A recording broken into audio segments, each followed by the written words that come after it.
Thanks for staying with us. So President Bola Tinubu yesterday announced national honors for dozens of Nigerians as part of events marking the Democracy Day. He made this announcement at the National Assembly during his State of the Nation address. Among the notable honorees are Professor Wole Soyinka, who was conferred the Grand Commander of the Order of Niger.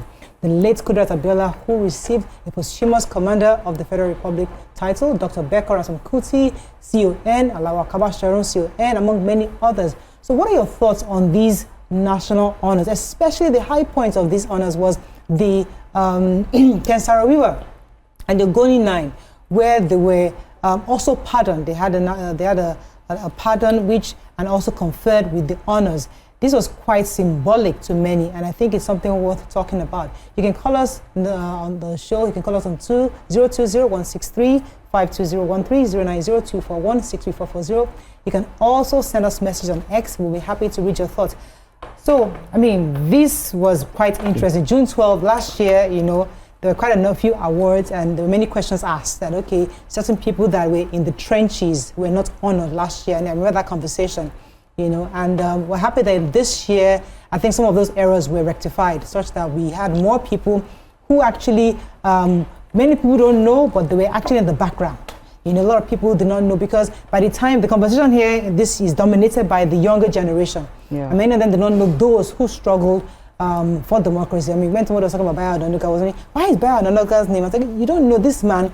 He was a journalist, and these are people who were there who were speaking, especially against the military government at the time. So many people don't know this history, and it's important for us to understand that these honors were made to people who actually suffered for the democracy we enjoy today. So okay. there's a whole lot to this. Yeah. And what you celebrate will thrive. As a nation, this moment is to celebrate people who sacrifice encourage the democracy that we have. The imperfect as our democracy is, because it's easy for us to see the imperfection, but those who were old enough then could tell you that what you have today is a miracle that, it's not even a miracle, it was something that people lost their lives on the journey. It was a battle to get here. And the reason I'm happy that we made this celebration is because it is going to make us have to ask questions and reflect on our history. We'll hear names we don't know, and we'll find out who are they, and then go and read about what they did. Yeah. And by reading about what they did, it will give us confidence to speak our truth now, because we know that in the next 20, 30, 40 years, maybe after we're even gone, the truth we spoke today would preserve the democracy of today.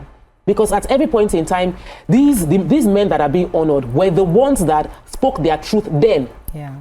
And fought a battle then that did not look like it was won, because June 12, it didn't give us what we wanted at the time. So the people speaking now would draw lessons. Those hiding and feeling like my voice does not matter right now should realize that your voice matters, because these people that spoke then, they are being honored. Because what a lot of Nigerians feel like nothing will happen. I cannot come and die for Nigeria, or nobody will remember my name at the end of the day. Well, Ken Saro-Wiwa died. Yeah. And after such a long time, finally, his name is being remembered. And his name is remembered, bringing honor to the name and honoring the sacrifice that he made. So that somebody tomorrow would say that I'm willing to make that sacrifice. No country would grow without the sacrifice of people. Every successful country, every successful person involves sacrifice. So I am very happy about this. And I know that some people felt like it's not, because people don't know the people. Yeah. They did not understand the weight of the award. Yeah. So I would advise Nigerians, please, take the time out of your very busy schedule following what is trending on TikTok and Twitter. Please go and research these people, because when you read what they did, on Monday I was here, you were not around. Mr. Dr. Kayode Okpefa came here, and he was like, where's Morayo? That her dad and I, he said, I remember her dad. They were the ones championing the cause for democracy, speaking up. Morayo has the privilege of having clips of pictures of the newspaper clipping of what her father said at a time when it wasn't convenient to say. And that's a privilege. Yeah. She's posting it, and people will be wondering what's going on. Today she's saying some things, and people are saying, because you are in TVC, because you are... But she's saying her truth. Few years down the line, somebody will remember what is being said. We Democracy is about giving people the opportunity to clearly express themselves. We don't always have to agree with it, but we must be able to express ourselves, speak the truth to power, based on our values, so that we can protect the next generation, which is what this honor is, rewarding people who spoke the truth then and are protecting the next generation. Ladies? Yeah. Let me speak about, specifically Kudirat Abiola. And I'm highlighting her because, many times in telling our stories, we highlight the role that men have played and we forget the women. And we remember how powerful she was in this fight. I mean, at the time, her name was just everywhere. She was almost as powerful, even overshadowed the Abiola himself, the kind of steps that she took. And then she also made the ultimate sacrifice. And many times when I hear us talk about June 12th, yes, she features, but she features only as a, as an aside. So I'm happy that the federal government has taken the time to give her the honor that is due. And I hope that this brings some form of relief for her children. Because I do remember one of the shows that we had, one of her sons was here with us, and Morayo was talking about how she was in the house and they were packing them up to just leave, their life turned upside down. So the father, the mother, the children, all in different ways made sacrifices for us today, and I'm just so happy that the caliber of people this year that were recognized, I mean, I don't know everyone, but the ones that I know, I can say definitely these are people that we are proud of. These are people that we know made sacrifices. And I like where you went with it, Tope, which is sometimes, in Nigeria, we're so... We don't want to give our best because we feel that good people don't get recognized. Good people are not appreciated. Every time we talk about Nigerians, we always talk about the corrupt officials and how they are making money. But those that make sacrifices, they are not recognized or appreciated. But this gives us some form of, pride that now we're thinking, now we're doing things right. And then our children, it's not enough to say do good. It's like when you do good, this is what, when we say good name, the good name is better than riches. This is what we mean. Because before when you say it, it's just words because we haven't shown that good name is better than riches. So thank you, federal government, for putting this group of people together and honoring Kudirat Abiola, especially for the women.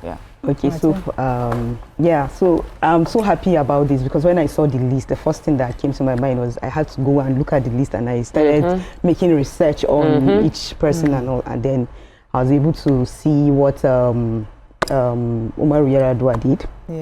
During his own time, his own sacrifice was so much. They said he was even imprisoned, and the deaths under Abacha's regime were direct consequences of his opposition to the annulment of the June 12th election, and that his calls for the restoration of democracy. They say his death, he died in prison while trying to fight for all of these things, and because of his death, so he was really recognized in Katsina State, and he even brought, that's how he brought up the family, and everybody became more aware of Katsina and everything. And then this thing also is going to help our children, history. You have to go and everything. find the one that is your own state. Yes. For my state.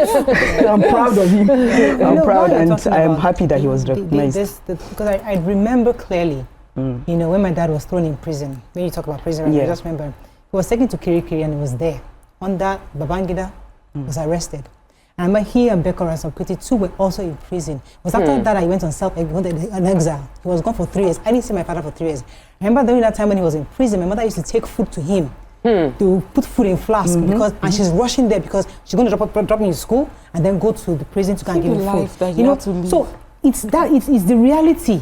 You just think that all that for nothing. And then because he fell sick and nobody knows, nobody's Bakabasha, because the time he fell sick, he wasn't speaking anymore, he had a stroke. So he wasn't in the mainstream conversation on democracy anymore after that illness happened. But I must thank the president especially because even while my father was sick, President Tinubu, Governor Tinubu at the time, paid attention, cared for my father, ensured that my mother was supported while he was sick. Even at his death, he came. He asked my mother, what do you need? He was there to support my mother. So that's one thing, I think I owe him that, the acknowledgement and thank for the care. And now posthumously, he has honored him. I'm grateful, Mr. President, on behalf of my siblings, and I would like to just mention my siblings' name, Abimbola Joseph, my brother Hakim Dipo, Olaiwola Shehu, Ajibike, Wole, Folake, Morayo, Tunde, and Sheni Akabashoro. We are grateful.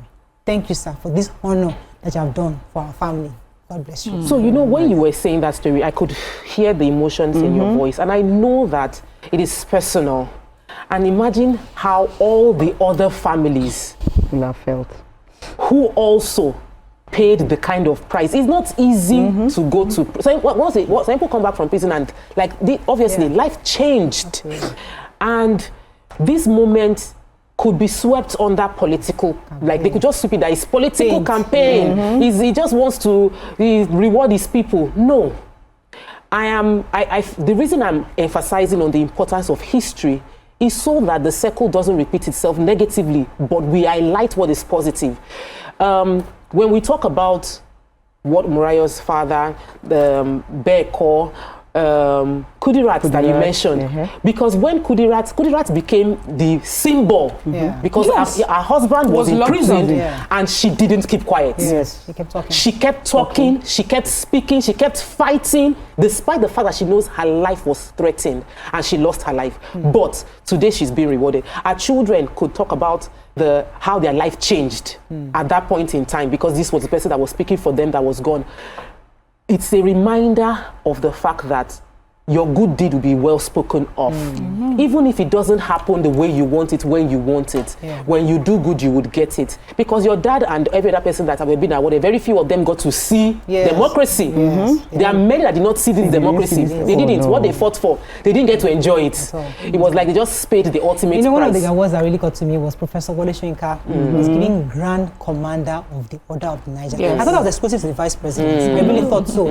I mean, for me, that is an honor well deserved. I mean, this is a man that has truly served, has really changed the scope of African literature. You know, the way he's projected us in such a good light that he's a reference point globally in any country. Totally. So indeed, that is an honor well deserved. This is a national treasure. And I'm so glad that he lived to see it. Thank you. That's where I was going to go. I say I'm happy that with the Wole Soyinka, that he's alive to receive this. As noble and as, you know, honorable as it is to receive awards like this and recognitions and acknowledgement posthumously, there's just so much more that it means when that person is alive. And Wole Soyinka is not only about, you know, the Nobel laureate that he has, it's also the way he has carried himself every day since then. This is a man that has spoken the truth to power, whether it sounded politically correct or not, whether it was on the side of the current administration or not. You know, this was somebody that we knew that would always speak his truth. And everywhere that he has gone to sit down to talk about Nigeria, he has always represented us positively. So he is an example of the sort of person that we can say to our children, this is who Wole Soyinka is, this is how he's been acknowledged and recognized. Imagine and his children in 20 years. I remember my daughter won the Wole Soyinka literature something in school. I was so proud that her name is associated. I know that he may not know you, but do you know what this means? You know, because they know about Fela, they know. So these are things. Now you know, you were especially talking about Bayo Ononuga. A lot of people just say he's spokesman for the president. And maybe it's because there was something called Kudirat. Even Mr. Femi, Mr. Lemi was part of the movement. Even RDJ. Yes, these are all journalists who were they were broadcasting secretly. So there are a lot of names that we still don't know. But eventually, I mean, as time goes on, but before we go on a break, because I know we have to wrap up very soon. I think the president erroneously had mentioned Ruben Fashoranti under the posthumous. He's still alive, sir. Please. They've apologized already. He was conferred with CFR, which is fantastic. And congratulations to Fashoranti. You want to say something before I go on the break? No, I think we still need to read more on all of them and everything, so that we can get to know more how they've contributed. But and we everything. didn't talk about Ken Saro-Wiwa. Yes, I mentioned it was really, I think, symbolic for him to pardon. That national pardon was crucial, and I think because we all knew the circumstances of which he was convicted. They were just environmentalists, for heaven's sakes. The way I see it, that was politicized. They were trying to protect their land. They were coming and excavating. Yes, and they paid the supreme price. Well, we have to wrap up on this, but once again, congratulations to all the people mentioned. and I pray that more people get honored. I know there's still some conversations of this person should have been there, that person should have been there. There'll always be that. There'll always be that. We're hoping that this time next year, and some of those other names will be recognized. Let's go on a short break now. We'll come back, move on to our next segment. Stay with us. We'll be right back.